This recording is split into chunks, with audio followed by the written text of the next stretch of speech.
महायुतीतील जागा वाटपाचा तिढा सुटण्याच्या मार्गावर आहे। गेले 2-3 दिवस आपण म्हणतोय की आज तिढा सुटेल, उद्या तिढा सुटेल, पण तिढा काही सुटत नाहीये।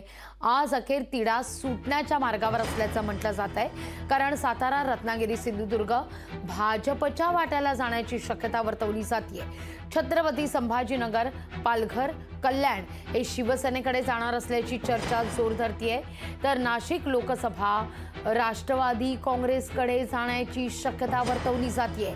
या घडीची अतिशय महत्त्वाची बातमी आपण पाहतोय।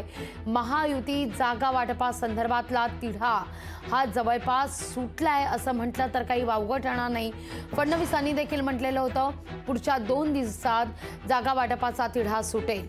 या सगळ्याविषयी अधिक माहिती घेण्याकरता थेट जाते आमचे प्रतिनिधी स्वप्नील जाधव यांच्याकडे। स्वप्नील, फार महत्त्वाची खरं तर बातमी समोर आलेली आहे। एक तर आपण 3 टप्प्यात याविषयी बोलूया। पहिला टप्पा सगळ्यात महत्त्वाचा म्हणजे रत्नागिरी सिंधुदुर्गची जागा, ज्या जागेकरता किरण सामंत यांचं नाव आघाडीवर होतं, ज्या जागेकरता शिवसेना विशेष आग्रही होती, ती जागा आता भाजपला जाण्याची शक्यता वर्तवली जाते। दुसरा महत्त्वाचा मुद्दा कल्याणचा, कल्याण शिवसेनेकडे जाणार असल्याची चर्चा जोर धरतीये। आणि तिसरा सगळ्यात महत्त्वाचा मुद्दा नाशिक, इथून आता ही जागा राष्ट्रवादी काँग्रेसला जाण्याची चिन्ह आहेत। त्यामुळे अर्थातच भुजबळ संदर्भात जी बातमी समोर आलेली होती की नाशिकमधून छगन भुजबळ निवडणुकीच्या रिंगणात असतील, हे आता जवळपास कुठंतरी पक्क झालंय, शिक्कामोर्तब झालंय असं म्हणायला पुरेसा वाव आहे का?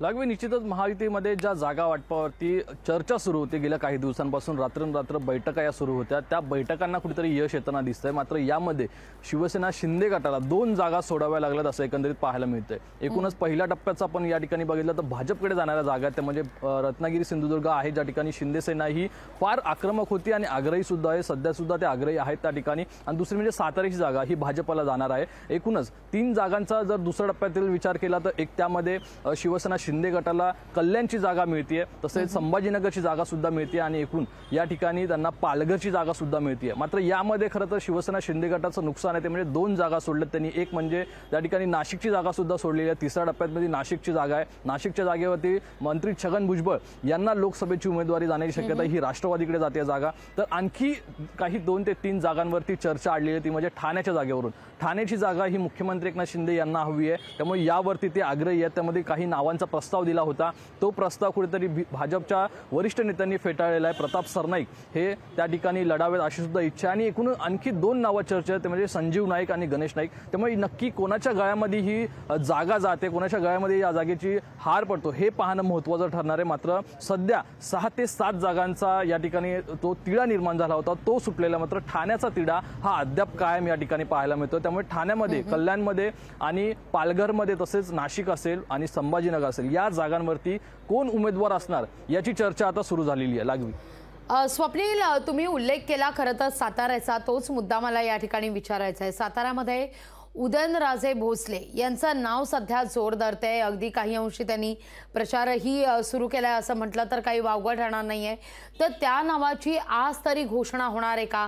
या ठिकाणी ज्या ठिकाणी तिढा कायम आहे, आज तरी या सगळ्या संदर्भात तिढा सुटेल का? आज अधिकृत घोषणा या जागांवर केली जाणार आहे का?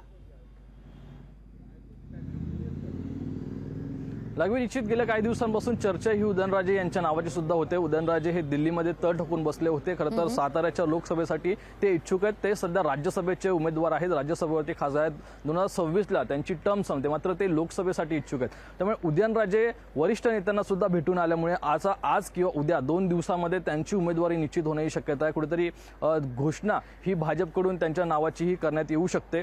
मात्र उर्वरित जागांबद्दल सुद्धा आज घोषणा होणार का, याकडे सर्वांचं लक्ष आहे। निश्चित स्वप्नील, धन्यवाद तुम्ही दिलेल्या एकूणच सविस्तर माहिती करता।